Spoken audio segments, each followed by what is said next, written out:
Kerala story हर चीज का समाधान है तो चस्पा कर दो संविधान की किताब के ऊपर केरला स्टोरी का एक पोस्टर, जिससे देश का हर समस्या का समाधान हो जाए। किसान आंदोलन में 750 से ज्यादा शहादत हुई।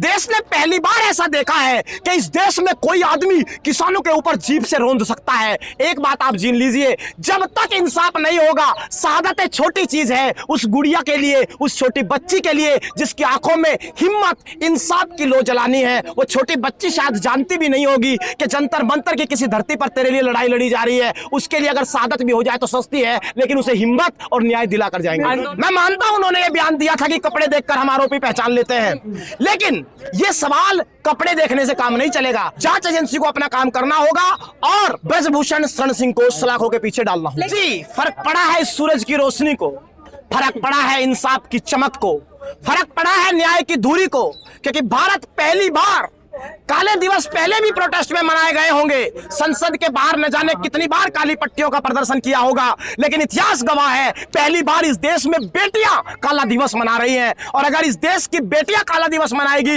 इस देश की लक्ष्मी काला दिवस मनाएगी, इस देश की रानी लक्ष्मीबाई काला दिवस मनाएगी, तो लगता है कि भविष्य में अंधकार हो जाएगा। इसीलिए तमाम रोशनी आज काली नजर आती है, क्योंकि दरअसल न्याय अधूरा है, और अगर न्याय अधूरा है तो अंधकार तब तक रहेगा जब तक सरकार की चौखट से गिरफ्तारी रूपी रोशनी निकल कर नहीं आती। इसीलिए यह बड़ा सवाल है। अब तो कर्नाटक का इलेक्शन भी निपट गया, अब लगता है सरकार जागेगी। देखिए, हमें लगता है कि कर्नाटक इलेक्शन मुद्दा नहीं था, सरकार पहले भी जागी हुई है, जागी है तभी तो बचा रही है। सॉरी होती तो गिरफ्तारी हो जाती।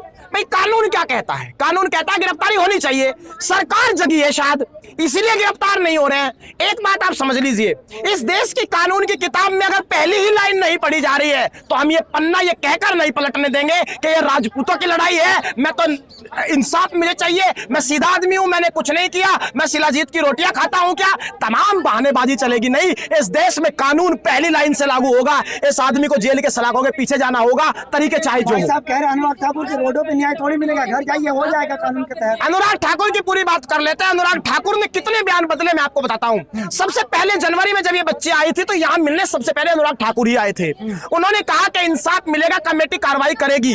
जो कमेटी बनी 3 महीने में वही ये भूल गई कि मैं कमेटी हूं। तो जब कमेटी को ही कमेटी याद नहीं रही तो इन बच्चों को दोबारा आना पड़ा। दूसरा झूठ इस देश में अनुराग ठाकुर मंत्री जी ने कहा कि मैंने 12 घंटे खिलाड़ियों से मुलाकात की है, वो प्रोसीडिंग्स जारी कर दे 12 घंटे की, तो ये बात झूठ है, ये साबित हो जाएगा। 2 मिनट को 12 घंटे का नारा आप लगा दोगे, इस बात से काम नहीं चलेगा। तीसरी बात, अब वो कह रहे हैं कि कानून कार्रवाई करेगा।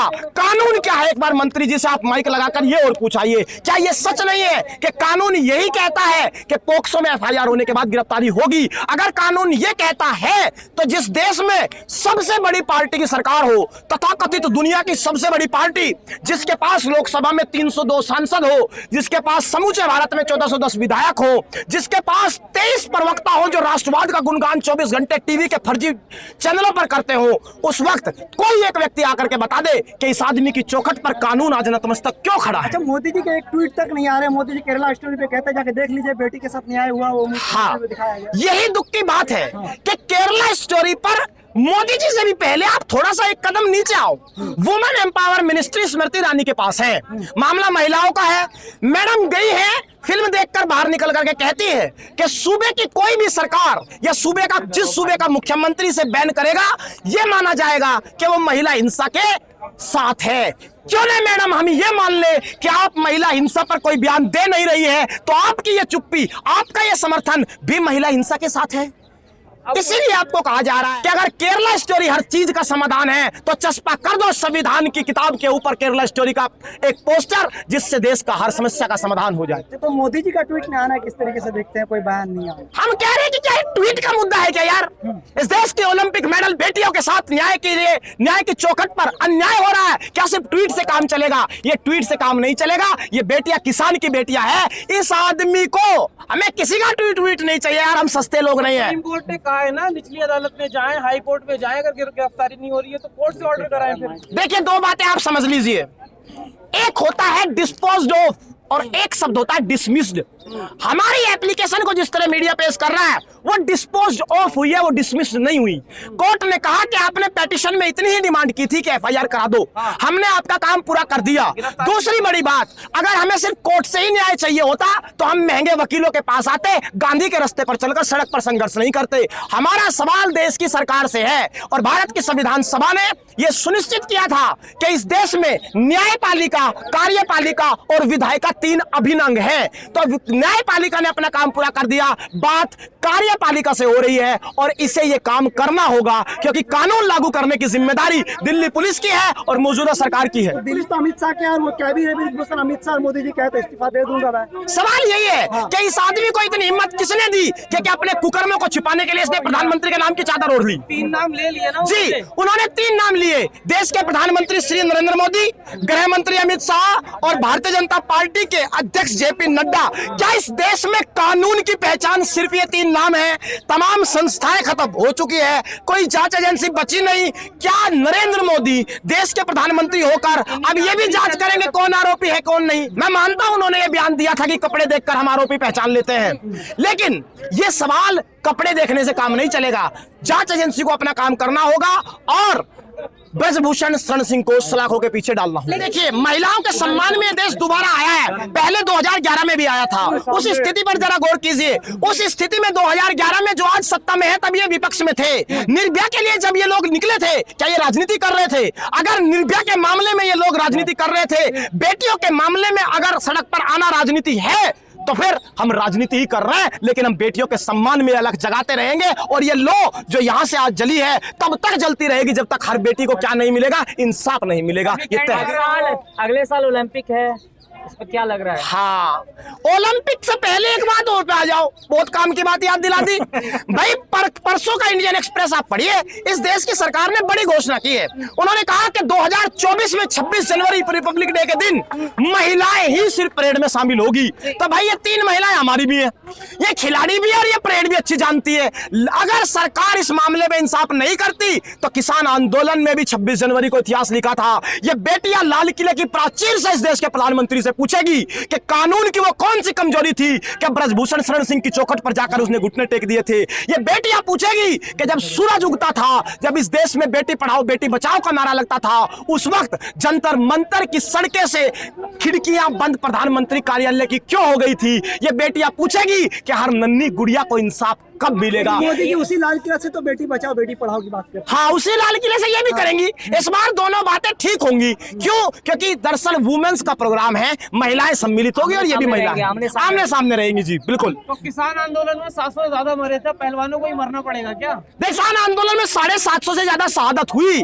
देश ने पहली बार ऐसा देखा है कि इस देश में कोई आदमी किसानों के ऊपर जीप से रौंद सकता है। एक बात आप जीन लीजिए, जब तक इंसाफ नहीं होगा, शहादत छोटी चीज है उस गुड़िया के लिए, उस छोटी बच्ची के लिए जिसकी आंखों में हिम्मत, इंसाफ की लो जलानी है। वो छोटी बच्ची शायद जानती भी नहीं होगी कि जंतर मंतर की किसी धरती पर तेरे लिए लड़ाई लड़ी जा रही है। उसके लिए अगर शहादत भी हो जाए तो सस्ती है, लेकिन उसे हिम्मत और न्याय दिला कर जाएंगे। के समर्थक भी रोड पे आ गए। हाँ, अब सुन लो बात। 2 बातें हैं इस मामले में जो सवाल आपने पूछा है ब्रजभूषण सिंह के समर्थक का। उनका कहना है जी मेरे पास इतने समर्थक है, जंतर मंतर घेर लेंगे।